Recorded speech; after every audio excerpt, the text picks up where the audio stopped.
Valeria Felder. I love your videos and enjoy hearing your insight and experience with Scientology. You recently posted a Critical Clips video discussing the idea of past life clears and past life OTs. I've always wondered what would happen if someone said they were a past life SP or had been declared suppressive in a past life. Is there a protocol for this, or has it ever happened before?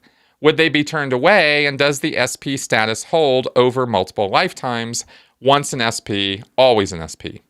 Or, according to their beliefs, would they see it as a good thing you return to clear it up in your next life and work with you? Valeria, this is an amazingly awesome question because nobody's ever asked me anything like this before. And no, there is no protocol on this. I've never heard of this actually happening.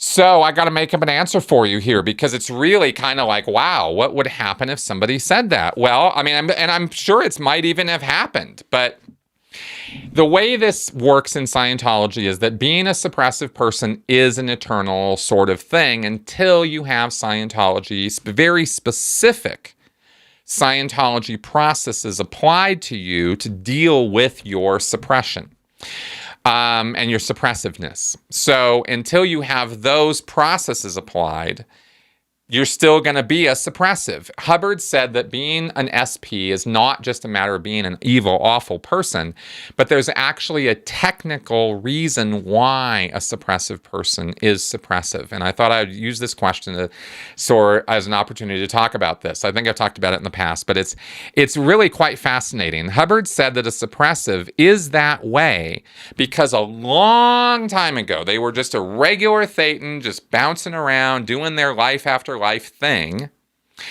and they got trapped in some episode or incident of pain, of doing bad things, of being killed maybe, or of fighting others and stuff. He gives an example of like a Roman legionnaire who is stuck fighting a battle from thousands of years ago that they have never been able to progress forward from ever since. In other words, this incident lays like a template over everything they see. So everybody they see is this Roman legionnaire who's shoving a spear through their gut. You see, they're in this battle. Here comes this guy and he kills him. And he's stuck there, or he wounds him, let's say, right? And he's stuck there fighting this fight because he's trying to kill this other soldier too. And time just kind of stops for the person. Now, Hubbard doesn't necessarily explain why that happens. That's as far as deep as he really goes into it.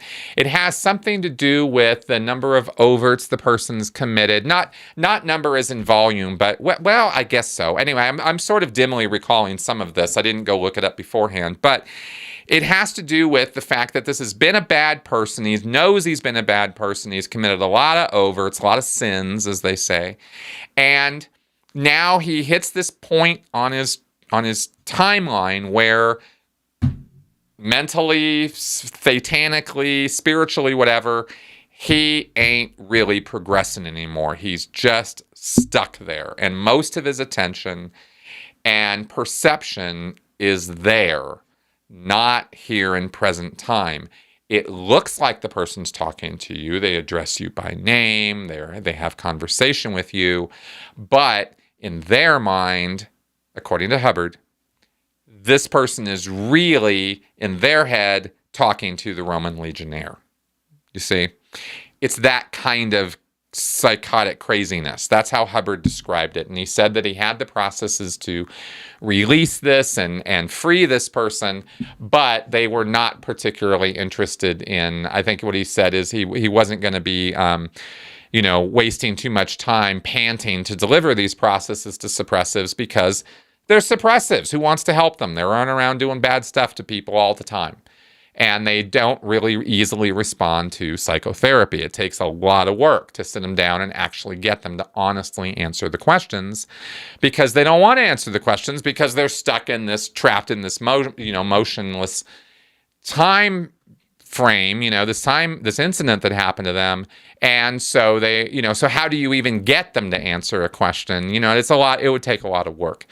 This was all Hubbard's invention, but I offer it to you as the explanation to the answer to the question you asked of, well, how do Scientologists think about this? So if there was somebody who came in who was a suppressive or they said, hey, I'm here for Scientology, but then they get some auditing and they go, oh wow, I was an SP in a last lifetime.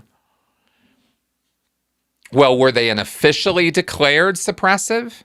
Or do they just feel like they're an SP because they've read about it and they fit that description? And what they'll probably be shown is a bulletin from Hubbard where he says at the end of the bulletin, he lays out all the characteristics of a suppressive. And then he says at the very end, if while reading this, you thought you were a suppressive, you're not.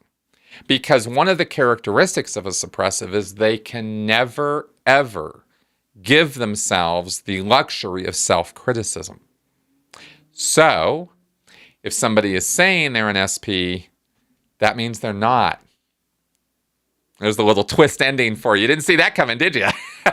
So there's the explanation for the SP, but there's also the explanation for why such a person would not be thought of as an SP. And there you go.